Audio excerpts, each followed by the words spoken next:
It is Wednesday, August 9th, and the Give and Go Show is back in your life. My name is Griffin Queen, and as always, I'm joined by Matt Ferentinos. But this week, What's we are not good? joined by Matt Modi. He is going to be gone for this week, next week, and the following week. So essentially, the remainder of August.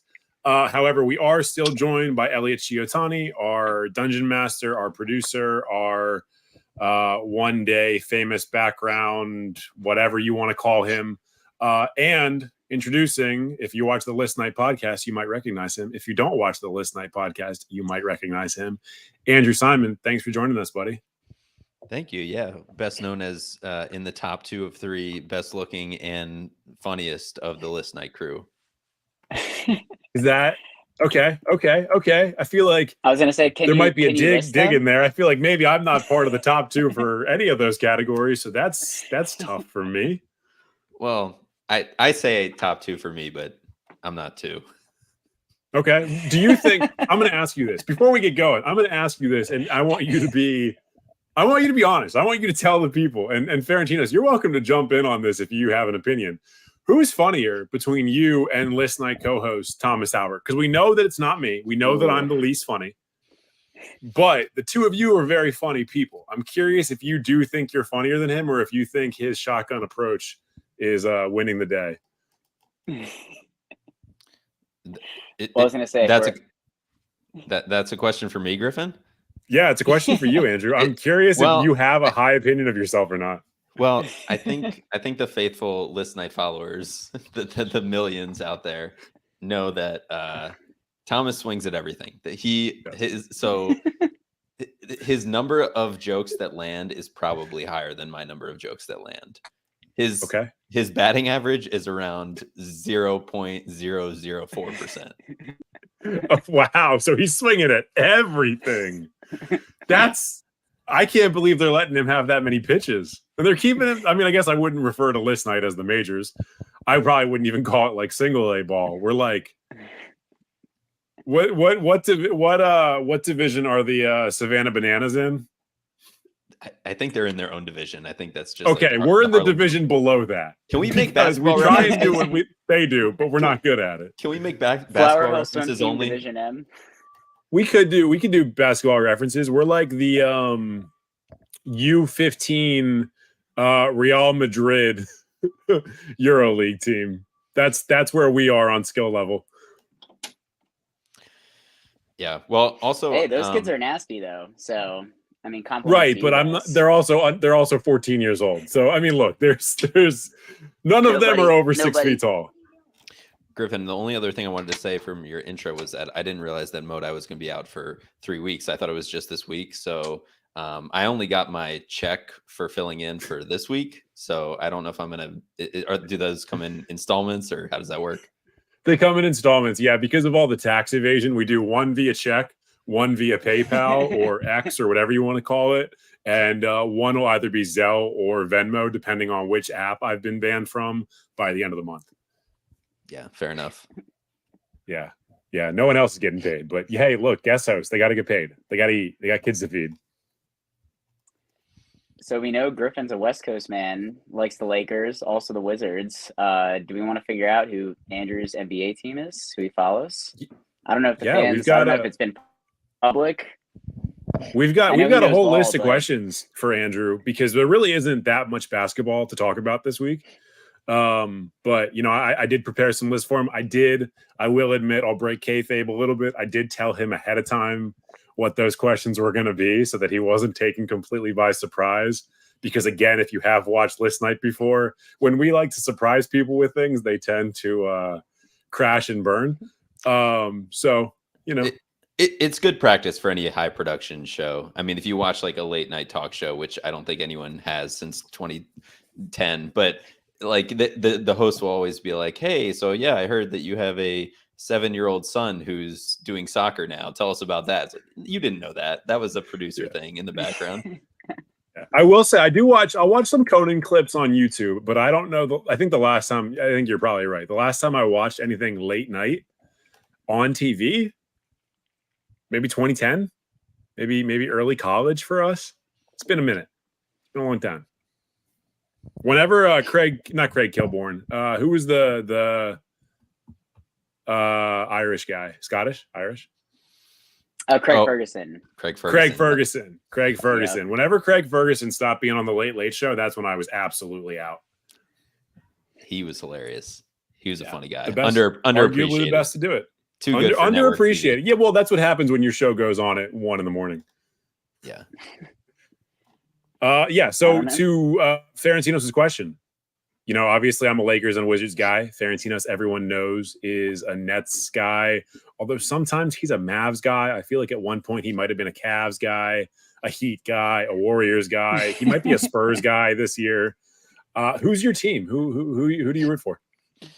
Yeah. So when it comes to the NBA, the Wizards are my number one. I have to admit that my Wizards fandom has come in probably like 3 waves, and those 3 waves are pretty fair weather fan related, based on when the Wizards either have a legend on their team or are actually making runs. So Gilbert Arenas. Legend. Well, yeah, I was gonna say like my formative years of being a Wizards fan are like the Jordan return years, like 2001 to 2003, of course. Like, of course, even being we call that the 9/11 era. Probably shouldn't, but yeah, it's yeah. So the real Jordan era, the Jordan Wizards era, it was like my coming of age to the NBA, even though I was only 8 years old. Sure, that was like the wake up call for sure. But then the Wizards also had they had entertaining years, obviously with the big 3 of Gilbert Arenas, Antoine Jameson, and Caron Butler, like around 2003 to 2007, and then a little bit of a downturn, and then of course the John Wall, Bradley Beal years, which depending on how much of a positive outlook you have, like Griffin, those the start and end of that era, it was somewhere between 2010 and 2017, I would say. Okay, yeah. So I guess to that point, you started off by saying the legends periods. Are we obviously Michael Jordan, legend. Gilbert Arenas, soft-boiled legend. Are we calling John Wall a legend? Because I'm happy to. I'd love to. But is that consensus? I was thinking more like Jerry Stackhouse. Okay. All right. Juan Dixon, Steve Blake, Lonnie Steve Baxter. Blake, legend. The Maryland state champion, or the Maryland national champion basketball team. Yeah. Maryland, or Cox. The Wizards and Maryland's version of Carmelo Anthony. Guys who won a college championship and then, never won an NBA title. Yeah. So I will say when it comes to basketball in general, like I grew up just playing rec basketball, obviously playing basketball in Flower Hill with the guys just outside. And probably more so than the Wizards, though, the Maryland Terrapins teams when I was a kid were kind of like my number one basketball team that I would root for. So that's what made that 2001 to 2004 era of Wizards so much more hype for me as a kid, was that they just happened to take Juan Dixon, Steve Blake, and Lonnie Baxter, literally the guys that I worshipped, and won a national championship for Maryland, and they all ended up on the Wizards. So that was huge. Yeah. You would honestly think that the Wizards, considering they have such struggles with actually having any sort of local fan base, would do things like that more often. But off the top of my head, the only genuine, he's a lotto pick, so I understand why they took him when they did. But the only recent guy that I remember from the DMV being with the Wizards, actually being a major contributor for them, was Otto Porter out of Georgetown, and he was drafted in 2011, 2012. That was a long time ago. Maybe 2014. It might have been a little bit more recent than that, but even still, they don't go to the Georgetown pipeline, they don't go to the Maryland pipeline, they don't go to the UVA pipeline. They're just not getting any of these guys. Yeah, they even need to. What was that? Even if they're not local colleges, they need to go back to the DMV AAU ball pipeline, because the DMV area, has huge basketball talent, and I feel KD obviously came out of Maryland, and the state of Maryland, not the college, but that's where the Wizards need to get back to. Need to get back to their roots. Yeah. We can't even get like a Michael Beasley or a Victor Oladipo or any of those guys. Like we build a lot of talent, but none of them want to play. And I understand why. I understand why they don't want to play for the Wizards. But like, if the money's equal, make an offer to some of these guys. Get some hometown fans in these stands, so we're not getting just absolutely blown out by like the Raptors all the time. A little shout out to Elliot there. Yeah, I mean, I have submitted my my highlight tape to the Wizards quite a few times and haven't heard anything back. So it's not like we're trying. This could be the year, man. This could be the year. You just get a little late in life growth spurt. You go from a soft 5'4" to a hard 6'9", and I don't know why you're going from soft to hard, but you know that's the way it's gonna go. A hard bell sprout. Yeah, no, it's I don't know if you're the homegrown talent that I was you know, hoping that the Wizards get, but maybe you did kill it in 21 growing up, so I'll give you that. Grown being like the operative term there. No offense. Yeah. Well, no, actually, I can't say no offense to that. Absolutely offense. But yeah, well, Griffin, to summarize, yes, Wizards are my team through and through. Sure. But like I said, I admit to being kind of a fair weather NBA fan at times. Like literally, probably since 2018, I watched the NBA. Like I watch the national TV NBA. So whenever there's a big LeBron game, whenever there's a big KD game, whenever there's, you know, that's what I'm watching. Right. And obviously when the playoffs come, I'm into it. But unfortunately, I've been a bad Wizards fan over the last few years. It's not easy to be a good Wizards fan. I'll say that. Would you describe yourself as more of a Maryland fan still? Are you tuning into Maryland basketball? Are you watching them regularly or going to games? Nope. Nope. Been a pretty bad Maryland fan as well. You know, I'm hoping that this being a guest here today revitalizes my basketball fandom in a way that I've been needing it for the last few years. I think it's more likely to kill your basketball fandom, but that's neither here nor there. While we're on the topic of favorites, you know, obviously we're doing this kind of like a list, but not so much. Favorite player, you know, I obviously, as we noted earlier, you're a big 9/11 guy, so I understand if it's Wizards, Michael Jordan. Doesn't need to be on a specific team, doesn't need to be college, pro, whatever. Like whatever you want to say, whoever your favorite player is, wherever they played. Anybody come to mind? Anybody who really made you love the game? Yeah, I feel like I will say, like, in addition to like watching the game growing up, obviously video games were a big piece of it too. So like I always had favorites in the games that we would play growing up, from NBA Street to NBA Live. Pretty much those two on GameCube were like the go-tos. So 06, just to be specific, with Dwayne Wade on the cover. Just NBA Live 06, yeah. It's a boring pick, but I will say, like, I was a huge fan of the big fundamental, Tim Duncan, all like those Spurs teams. Even though they could be boring, they were so much fun to watch.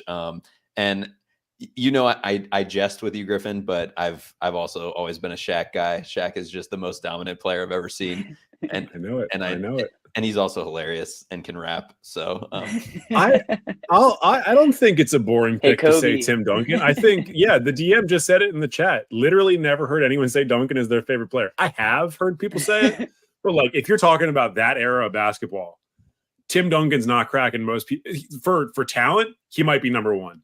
But for favorite players, you got Kevin Garnett, you got Steve Nash, you got Kobe Bryant, you got D Wade. I mean, there's a lot of guys that I think are probably going before Tim Duncan. So I think that's a good pick. That was very dumb. That was an era when like shooting guards. I feel like when because we're all around the same age. Like I grew up idolizing running backs in the NFL, and they're like bottom of the tier when it comes to getting paid. But also like shooting guards in the NBA, like point guards kind of, but it was still an era when point guards were more the distributors, and like everyone wanted to be the shooting guard. All their job was to score. So like Allen Iverson, Kobe Bryant, Ray Allen when he was prime, like, and those are the guys that were like leading those teams. So it's just interesting to see where basketball shifted from that era too. T-Mac, yeah, like shit. His first year, I think LeBron was listed as a shooting guard. because he was still super light. That first year he was listed. Fucking Kevin Durant, his first year with the Sonics was listed as a shooting guard, which doesn't make any sense because he's 7 feet tall, but they listed him as a shooting guard. Everyone wanted to be like the fucking bucket getter. Like Mike. Yeah. No, I guess if I had to literally just pick one, it would probably be Shaq, but no, I'm a product of being a 2000s kid, and like you give me highlights of like Jason Kidd, Allen Iverson, Tracy McGrady, Kobe Bryant, like any of them, I could sit on the couch and watch those for days. And then like in today's NBA, like there's just so much talent that's why I would rather just watch the national game, like the games on national TV when Luka's playing, when Giannis is playing, rather than sit there and convince myself that, the Wizards are going to win one to get to the 25 wins on the season. You're not tuning into a Wizards Pistons game in early March when both teams are struggling for their 30th win. That's healthy. That's good for you. Well, I was going to say, you're saying that with a tone that implies that you're not doing that. And I know that I'm absolutely doing that. The only year that I didn't do that was the year after the bubble, when it was the Russell Westbrook year. And they ended up making a really good run towards the end of that season, but I had already kind of clocked out at that point, and I was so sick of watching Bradley Beal, and I was so sick of watching that cast of characters, and I was so tired of our coaching and our front office. And I watched, probably the last few weeks of the season where they ended up going like 12-3 or whatever it was. But that team might have been the Wizards team that really like broke me, because I was like, nothing about like working for the play-in is the least enjoyable thing to watch in basketball, unless it's this most recent year with the Lakers, where it was like, yeah, we're working for the play-in because we could win a title. And the DM confirmed, just to say that KD and LeBron were confirmed listed as shooting guards, which is nuts. It's kind of crazy. Yeah, memory. That's a man who spends, referring to myself, a man who spends a lot of time on Basketball Reference. That is something that no one should have any reason to know. That's why we love him. The data guy. Yeah. Look, Shaq's a great pick. R.I.P. Kobe Bryant, but I imagine Shaq would be very near the top of his list as well. So you're in good company picking him. He would not be near the top of my list, because Kobe over Shaq forever, Powell over Shaq forever.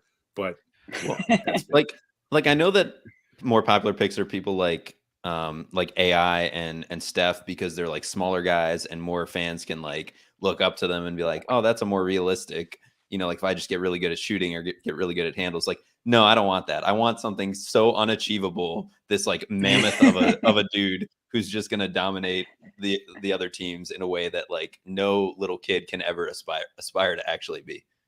I mean, look at the last 3 MVPs. You got Joel Embiid, who's about 7 feet tall, like 280 pounds.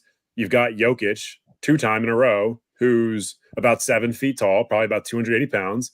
And you've got Giannis, who's about 7 feet tall, about 250 pounds. No one's ever going to look like them. Like people are not going to look at their games and be like, yeah, I could play like those guys. You play like a slightly smaller version, or a significantly smaller version of Jokic. But like, those guys are mad famous, and no one is ever going to look like them. Counterpoint, I think our free throw percentage is something that we can achieve and is similar to Shaq's game. That's true. Yeah. Just saying. Enough. I'd be thrilled. I was at Shaq's free throw percentage. I was at a Wizards Jazz game a couple of years ago when I was in town very briefly for the holidays. And if you bought floor seats, there was like a thing after the game where you could shoot a free throw on the court, and everybody got to shoot one free throw. And me and my brother-in-law and the guy that we were there with went and we lined up. And I mean, it was probably 50 to 100 people doing this, including the 3 of us. Probably 80% of those people missed that free throw, because it's very different on an, like even if the distance is the same, it's like having nothing behind the basket and stretching out, and then having like the rows, even if no one's in them, there is a weird pressure to how fucking big an NBA arena is when you're actually trying to shoot on one of those baskets. Yeah, I can only imagine. I feel like we didn't give Shaq enough credit for the fact that he made them when they counted. So Elliot said, I can hit Shaq's weight, no problem. Just got to work on the height. Yeah, look, I mean, I don't honestly. I would love to see that. I don't think he can. What do you guys think Shaq is walking around at right now? 285. Oh no, 320, 325. That's what I'm going with. Yeah. Right now, I'm gonna. So just because he's so huge, I mean, that might not be bad for him. Like, I'm just saying, like, I think that's about right. I'm gonna say 340. Could be. Yeah. Although he might be one of those guys. Yes, and then the DM. 1 pound. DM can confirm. You're taking the under. Price is right. Yeah, make sure you let us know in the chat how much Shaq weighs right now. Get whatever the most recent weight is possible that you can. His playing weight, I want to say he was probably, for the Magic, probably like 275. For the Lakers, probably like 305. Well, that's why my initial guess. You don't need to look those up, though. No, because I feel like the Magic. Those are unimportant. 100%. Yeah. When he was playing for the Magic, he was like LSU Shaq, like running down the court, bringing up the ball. It's kind of interesting, I think, where his game would have gone if Shaq grew up in more of a modern NBA. Like, if he would have been more of a Jokic type, but he probably could still be as dominant, like dunking and being in the paint. Although Shaq's interesting. I was just reading a thread about Dwayne Wade being salty, and again talking about how he didn't get as many free throws or superstar calls in the 06 finals. And I didn't realize the context to that was in 2003 and 4, they changed it so that defenders and post players were not allowed to play defense basically in the post. Otherwise it would be a foul. And that's when, like, that was really one of the first series where we saw Dwayne Wade, who is an amazing at getting to the rim, but who could clearly take advantage of those fouls and something like that to come into play, which I just thought was really interesting because we see in the modern NBA today, all the most hateable players, James Harden, Chris Paul, Trae Young, who hasn't made the Team USA team again, all they do is foul bait. And it's been definitely a departure from more entertaining basketball in certain ways. Obviously, I think the game is so much better because there's so much more talent and every player is so much better. But it is kind of interesting. I'd love to see, like, I do miss just watching a player go into the paint and dunk with authority with, like, no regard for human life. It's like you miss those plays that don't really happen as much anymore. Well, yeah, they changed in the early 2000s. They changed the illegal defense rules, and they got rid of hand check. Well, hand checking technically still exists, but they reduced the ability to hand check people.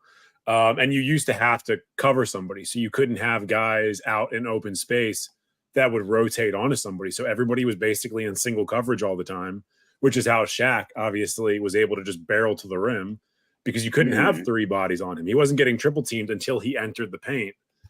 Couldn't do that back then. So I think, honestly, if you had Shaq today, I think he'd still dominate.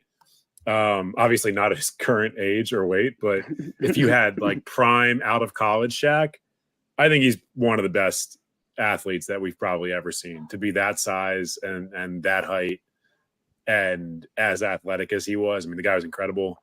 Elliot mentioned in the chat, in People a few months back, he was 370 pounds. So we were all wrong. Damn. You were pretty far away at 1 pound. Yeah. Damn. Jeez. Matt, I liked your big boy. I liked your reference. That was a LeBron James call, right? Who was the announcer? It was like, with no regard for human life. Yeah. It might have been a Mike Breen banger. I feel like I'm trying to. It sounds like it could have been. It could have been a Mike Breen. Could have been a Kevin Harlan. You know, there's a couple good guys. Honestly, Hubie Brown always had some really, really good ones. Although he was a little bit more tactful in his things. He's still going. 90 years old.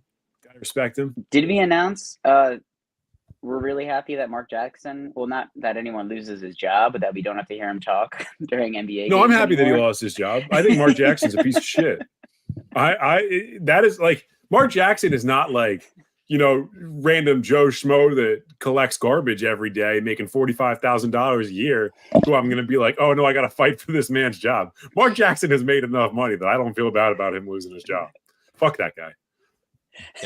Yeah. I feel like the announcer and ESPN layoffs is like your guys' like biggest off-season topics to talk about. That's where there's been the most movement.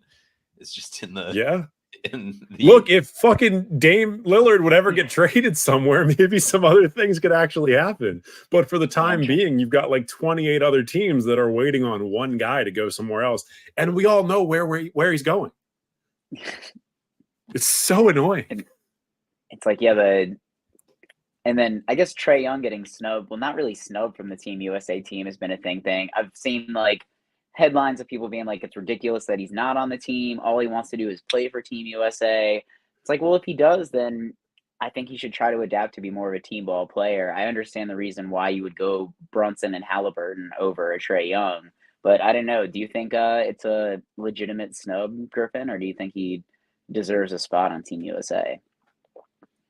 Is it a snub in the most literal sense where you're talking about like this is a guy who is an all-star, like all-NBA potentially level player who wants to play?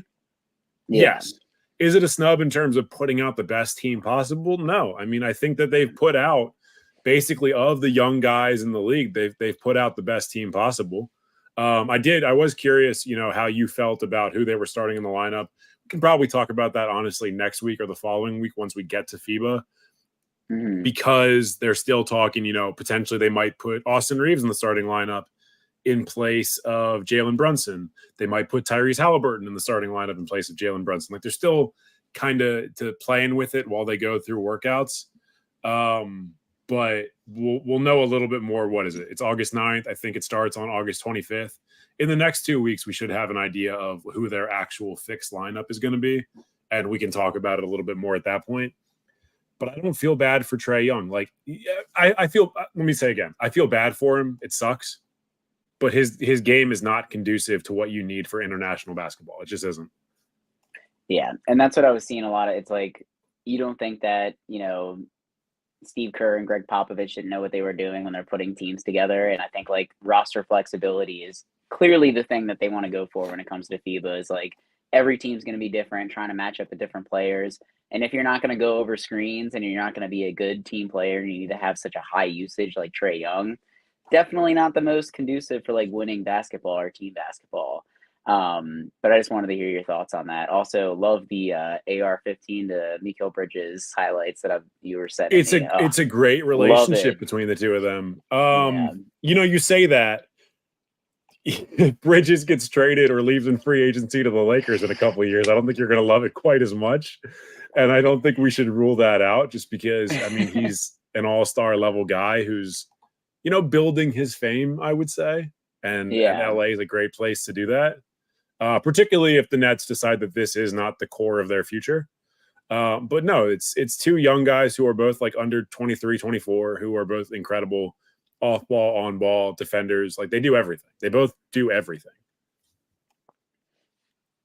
Yeah, I mean, there's a reason why Bridges was so coveted. Even after the Nets got him, people were like, they should just flip him for 4 picks. Like, just keep all the picks coming and go like an OKC route. But I'm kind of curious to see what the Nets will put together. I mean, if you go by Instagram, Ben Simmons, lock and load defensive player of the year this year.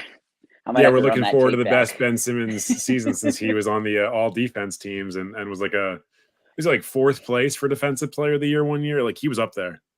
Yeah. I only Andrew, Instagram. Your sports takes are based on Instagram. Yeah, or actually they're based on X. Are we calling it that? Are we calling it X on this pod? I refuse to call it. Until they Twitter, switch the mini thumbnail of it still being the blue bird, because I like click on my box and then it's X. But when I like look at the little thumbnail and like my organized thing for media, it still has the little blue Twitter bird. So no, it's going to be Twitter. I think they did kicks his ass. They did a very sloppy job of updating the user interface and like all the branding. When you're sending a message on X, well, of course it's like a porn site. I mean, that's where the internet is trending. What's the quote? Like if they ever ban porn from the internet, the only website that'll be left is what happened to the porn, bringbacktheporn.com. If you're on X, and I don't know the answer to this, I'm asking you guys genuinely, and you send a message, what previously would have been called a tweet, what do they call it now? What is that? What are you doing? I don't know. Yeah, I don't know. An X? You send an X, yeah. Zeet with an X. Elliot's saying in the chat that Zeet. That can't be true, right? Like that. Oh my god. Any word that starts with X and has letters after it is not something that people are going to pronounce as a verb. Yeah, that doesn't make okay. I'm excited for the XBA.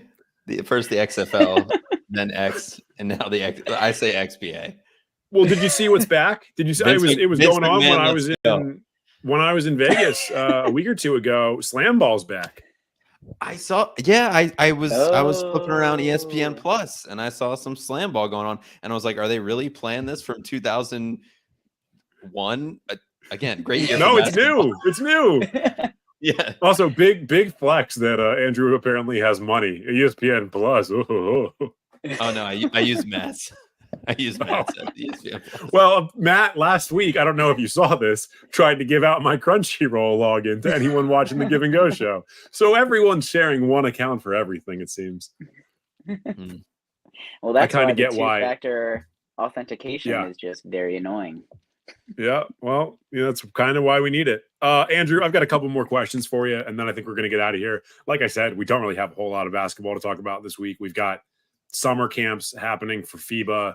None of the actual NBA teams are in camp yet, so there's nothing going on in that side of things. So basically, like Matt was mentioning, everything is just like Instagram workout videos for guys right now, which based on Instagram workout videos, everyone is in contention for MVP this year. Favorite sports movie? I don't know if we ever talked about this on List Night, but do you have a favorite sports movie? And if so, what is it? Any sport. Yeah, I mean, objectively, it's probably some combination of the Rocky and Creed series. We don't have enough time in this live stream to go through the whole list of order of those movies, but we'll just say in general, that's probably my number one. It's somewhere in there. But like along with like Remember the Titans, 42, Moneyball, and King Richard. I haven't seen King Richard. Is it that good? No, I picked a recent one that I liked, but it's probably not my like top 5, but it's those first. You know what tennis movie I'm excited for? That new one with Zendaya, where she definitely fucks those two white boys. Have y'all seen the trailer for this? Yeah. No. Apparently, it's part of why Tom Holland took his break from acting. I don't know if that's true. That might have just been people talking shit on Twitter. I saw the memes after, and it was pretty brutal for my guy Tom. Yeah, I saw like the trailer. They played the trailer before either Barbie or Oppenheimer, and I had already seen the trailer at home, but I thought it was like a fever dream, so I put it out of my head.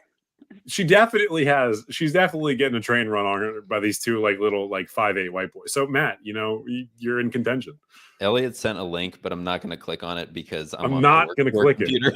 So. Yeah, I'm also on a work computer. I'm not going to click it.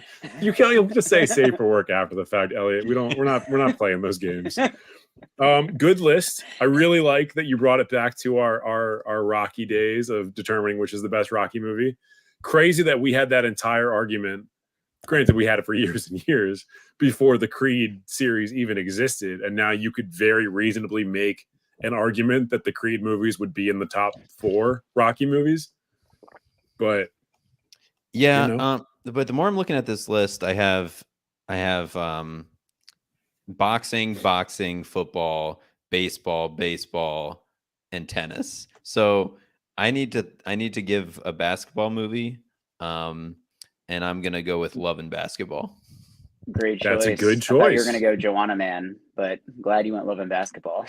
I honestly thought you were going to go Coach Carter. I feel like that's that might be the most recent basketball movie. There's not a lot of basketball movies. Was Coach Carter also Denzel? Nah, it's Sam Jackson. What am I thinking of with him? Pretty racist of you, though. Elliot said Airbud. No.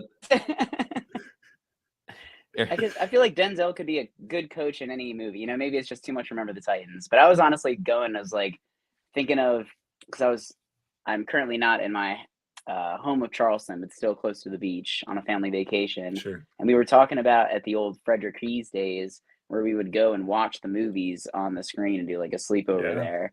And they played, what's the one with is it called like The Rookie, where he's little kid on the Cubs, has like the crazy arm that goes super fast. Rookie of the Year. Is that the rookie of the year? And then Little Giants. The rookie is Dennis Quaid. Yeah, the rookie's Dennis Quaid when he like is a 40-year-old who goes and pitches in the majors. Yeah. Rookie of the Year is a better movie. I wonder if that was supposed to be that Robert Redford movie, old time baseball movie. I forgot what it was called, but he's got his bat called Wonder Boy. I don't know, super old. I can't think of it, and it's gonna. It would have to be. Robert Redford's been dead, or not dead, but been retired for a while. DM, I need some help. But it's very Robert good Redford, movie. not dead. Didn't mean to say that. I hope he doesn't die this week. That's gonna be really bad for this. I hope Robert Redford lives forever. Hey, we might get some pop. I hope we don't. I'd rather this pod never have viewers. Elliot mentioned Airbud. Airbud is it's a childhood favorite, but it's most memorable, or like the best two parts of Airbud to me are obviously like the newspaper scene where he's got to choose between his shitty clown owner and his new owner, and but then my favorite is the Airbud rule. Like when people will, you guys know what that, like when people will be like, it's the Airbud rule or Airbud principle, and it's basically like it's not against the rules unless it specifically says. Yeah. You know, ain't no rule that says the dog can't can't stop play a dog from playing because there's no rule against it. Yeah. I love when people use that and like refer to it as the Airbud rule. It's been a long time since I've seen Airbud. If I remember correctly, they don't play that much basketball in that movie. It's barely a sports movie. Yeah, I don't know. Yeah. Well, you know, there was one. Oh, Semi-Pro was another recent one that came to mind for basketball. I think that's probably more recent than Coach Carter.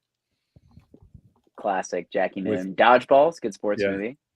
Well, not a basketball movie, but sure. If we can throw in miniseries, like obviously The Last Dance, I love.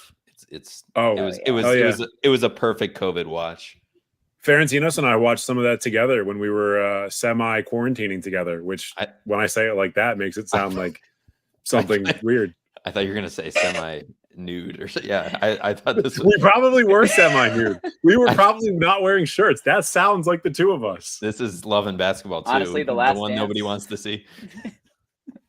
Yeah. Last Dance, really great. If you could choose a miniseries, I think I'd probably choose that too. Last question for you, and you cannot answer the Give and Go show or the List Night podcast. Not that you would. Favorite podcast? Tell us about it. I'm looking for more podcasts, and I'd like to know what it is. Well, Griffin, you're not going to be surprised by what it is because when I was in LA, I made you come to it. I made you come to a live version of it. True. True. It's Off Book, the improvised musical podcast, which is by two amazing improvisers, and they improvise an entire musical every week. Although they wrapped up the podcast, the weekly podcast with their 300th episode, like that just finished up last month. And they said they're still going to do like live shows and they'll add to the podcast feed like sparingly.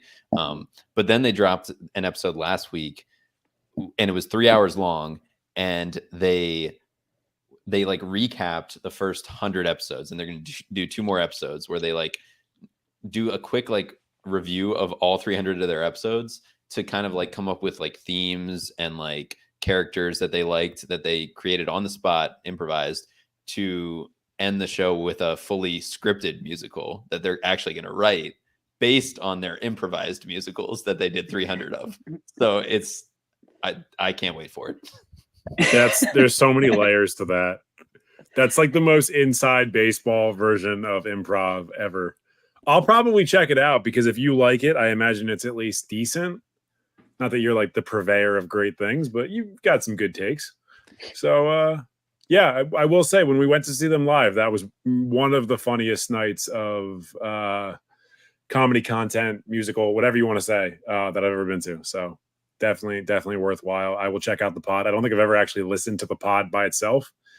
I've only seen the in-person thing that you brought us to. So I'll add it to the list. Yeah. And then my other favorite one of all time, Matt knows, is Binge Mode, specifically Harry Potter, but I love all their seasons. And then other than that, I just listen to, left-wing politic podcasts. you know me. I'm pretty on brand. So yeah. Well, because you're on the far right and you got to know what the enemy's saying, right? Keep the friends close and our enemies closer. Right. Keep them in your ears, I guess, all the time. Whenever you're walking around DC, keep on listening to those lib cucks. See, on list night, it's great because we're not live, so we can just pretend like we're gonna cut stuff out. We never do because we don't pay the editors enough, but we can say like whatever we want and then pretend like we're gonna cut it out. Here, we're live, so I'll bite my tongue. That's okay. Who knows who's watching? And I could make edits. I actually did make edits to an episode a week or two ago because Ferentino's lost audio for about 10 minutes and we didn't know, which is kind of an indictment on us that he was talking and no one noticed. So I had to cut out a bunch of stuff that he was not saying or like pauses when we were trying to get him back on the audio. Maybe I will make some edits to this. Maybe I'll have you say horrible, terrible things that I'll dub over. We'll see. Griffin, I actually before we wrap up, I have a couple questions for the two of you. One of which is is kind of a list night crossover question, list night give and go crossover question. Okay. From I think it was from the episode that Elliot was on, which was the rules we would change in sports. One of my rules that I would change for the NBA is that I would just make the 3-point line an actual semicircle so that there's no corner threes anymore. Basically, the 3-point line gets too far out and it cuts off before the corner. So are there any NBA rules that you guys would change? God, that's a good question, man. I really feel like a good guy for preparing you ahead of time, and you did not do the same for us. Improv, baby. That's a good question. Well, NBA. I'll say in the WNBA, can I say a WNBA one? I mean, it's pretty sexist that you want to change the WNBA, but I love the WNBA. I think in the WNBA, and I might get some heat for this one, but I think it'll make for a better product. I think they should lower the rims. I don't think you need to lower them a hugely significant amount, but if the women's game had just dunking, the dunk. Yeah. You don't need to lower it a ton. Like there are women that are like right there, and there's a couple that can do like a 2-hand dunk and they can like put it in. If you lowered it, and Elliot just said it in the chat, he said 4 inches. I think 4 inches which, would probably for the record, more is than plenty. Enough. Plenty. Yeah, I think 4 inches it might be too much. Jesus Christ.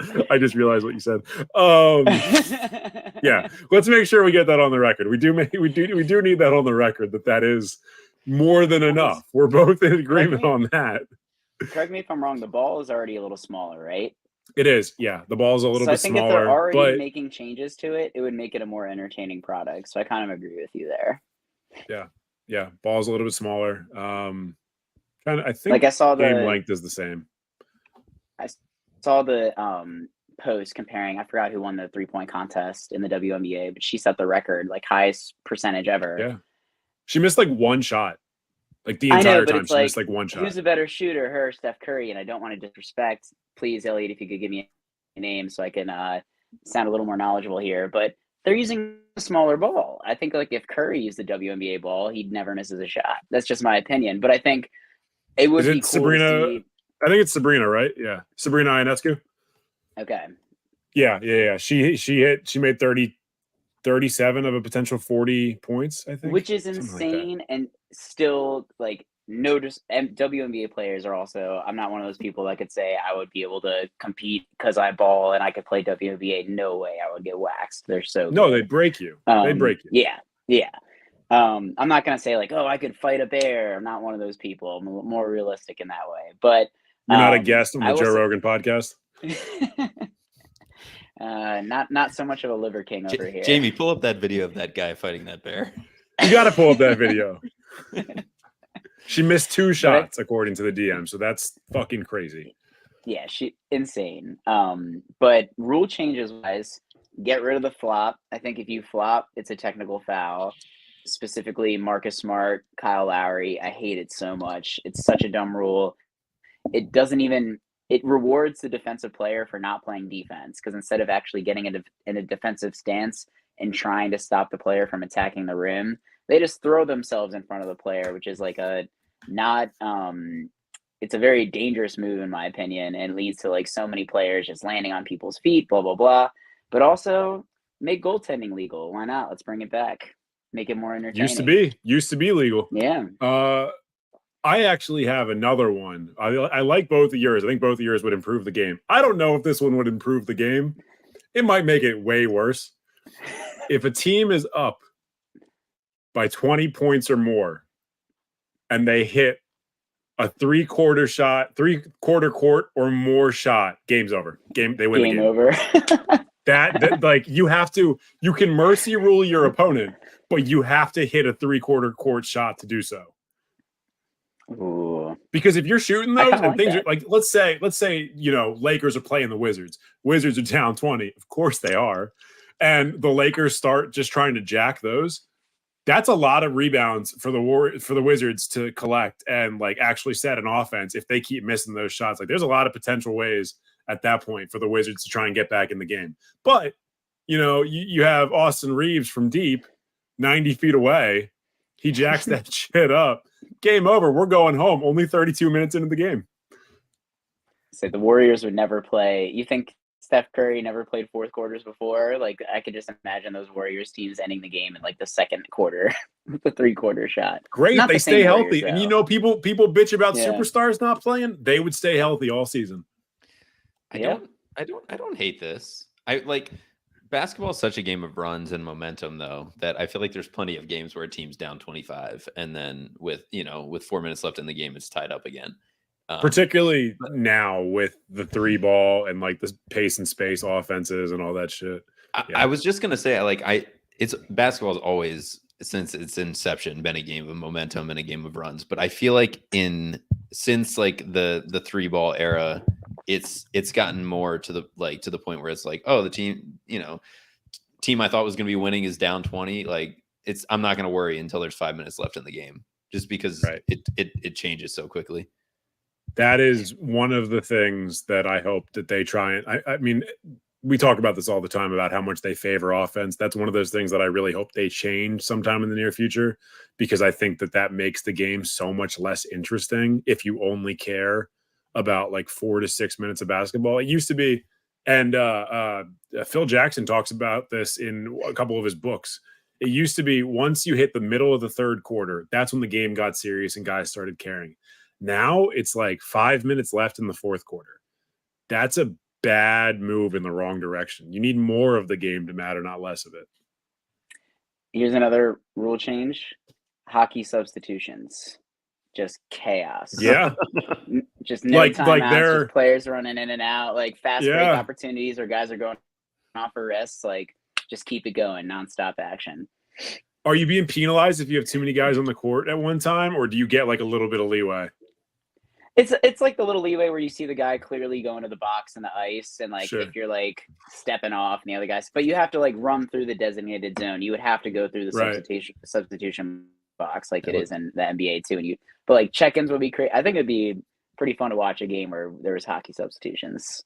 I think it'd be frantic, and I'd be there for that. That'd be awesome. That would be chaotic. That would be chaotic, but great. I think that would work well for slam ball, but you put a trampoline at the substitution area. Oh my god! So are you jumping yourself out of the like to that trampoline, or are you like trampolining yourself off the court? Here's what you do: you put the benches like 10 feet up in the air. So in order to get back to your bench, you got to jump up, or to get from the bench onto the court, you jump down. So to be clear, so that I fully understand, you're just completely redesigning arenas specifically for the very niche sport that is slam ball. Yeah. Oh, okay. Like look, I'm into arena. it. I'm into it. I'm not against it. I don't think logistics should stop us from arguing for any of these point changes or rule changes. Excuse me. On a more serious last note before we go, because how do we feel about 9/11? Because I have been a bad NBA fan, and this conversation has reinvigorated my excitement for the season. Give me one like storyline to watch for, or like one like up and coming player to watch for that like me, someone who's not as in tune with the NBA as you guys, should be focused on for the season. Shea Gilgeous-Alexander and the Thunder Nuggets. The Thunder Nuggets. What a team that would be! My God, I really have been slacking on my NBA knowledge. I didn't even know there was a team called the Thunder SGA Nuggets. pick and roll with Jokic. Come on, baby, let's go. I do think the Oklahoma City Thunder is actually going to make noise this year. I think they will have like a similar to how the Jazz started so hot and like shot up to the 3 seed. I could see OKC like getting up there and people everyone's predicting them to have a pretty good season, but it's still not really known unless you're like really following NBA. But they have a lot of really good young and up and coming players. SGA definitely had his like breakout year last year, but I think it's going to just continue and he's going to take another step forward. But they have guys like Chet Holmgren who I think are going to come and make an impact. Josh Giddey, just the Thunder is stacked. I think they're going to make a lot of headlines in the West. I'm going to go in a little bit different of a direction. I'm going to tell you a team that's probably not going to be great, but is probably going to be very fun to watch. I think the Detroit Pistons are going to be a really, really great time this year. And I think Cade Cunningham is likely going to be at the forefront of that between him and Jaden Ivey and a lot of the picks they've had recently. Cade Cunningham obviously only played like 10 games last season. He was looking really, really good at the end of the previous season. And then he got hurt very early into last year, missed almost the entire season. I think he's probably going to be one of the best point guards in basketball for probably the next 5 to 10 years. And it's likely going to start this year. He's got all-star potential. If the Pistons are going to be good again, it's going to be because of what Cade does. And I don't think they're going to have a lot of national TV games this year or next. But I could definitely see if they've got, even just 30 wins by the time we get to February, March, they probably will get slotted into a couple national TV games that they wouldn't otherwise have. And they're going to play a lot of teams really hard. So you're going to see some Pistons Lakers games, Pistons Warriors, Pistons Heat, Pistons Bucks, where the skill differential between those teams is not going to be as significant as people are going to think going in. And I'm as a Detroit hater, I'm still excited to see what this Pistons team can do, because I think Detroit basketball is on its way back. And nice. Team USA, yeah. I think Cade is going to put on a show too. I think he's been one of the guys that I always see highlights of him just dominating in practices, and I could see him getting some buzz before with the Team USA performance, but continuing in the season. And just to get a little bit from the DM, he said the Rockets, if you want to see games end 145 to 122, which if you watched the Wizards a couple of years ago, you would have seen on an actual like daily basis. So if you're into that full throttle offense, the Rockets are probably going to have it this year. Yeah, they're going to be the 122 though, to be clear. I appreciate all the insights. I'm going to stick to slam ball, but I appreciate it. No, as the number one slam ball guy, I wouldn't want you to do anything less. You've always been slam ball's biggest advocate, and I hope that continues for many years. I think with that, I think we're probably pretty good. This is actually longer than I expected us to be here. I thought we were going to go for like 30 minutes. We're pushing an hour right now. Andrew, thank you so much for taking the time. Ferentinos, as always, a pleasure. Elliot, shouts to you, our super producer, for staying active in the chat, for helping us out, for hopefully taking good notes so I can clip some things out later. If you're watching us on YouTube or you're listening to us on Spotify or Apple Podcasts, make sure you click that follow button or the subscribe button. If you're watching on YouTube, comment below if you have anything that you're looking forward to, any rule changes, any thoughts on Andrew's appearance, meaning his appearance on the pod, not his physical appearance, but you're welcome to have both. Make sure you're following us on Twitter and on Instagram at Give Go Show, on TikTok, The Give and Go Show. I think that feels like it's correct, but I could be wrong. And we will be back next week. Andrew, hopefully we'll have you join us again, particularly once the season gets going. Elliot's got the socials on the screen right now, so make sure you go follow them. And we will see you all next week. Thanks for tuning in. Adios.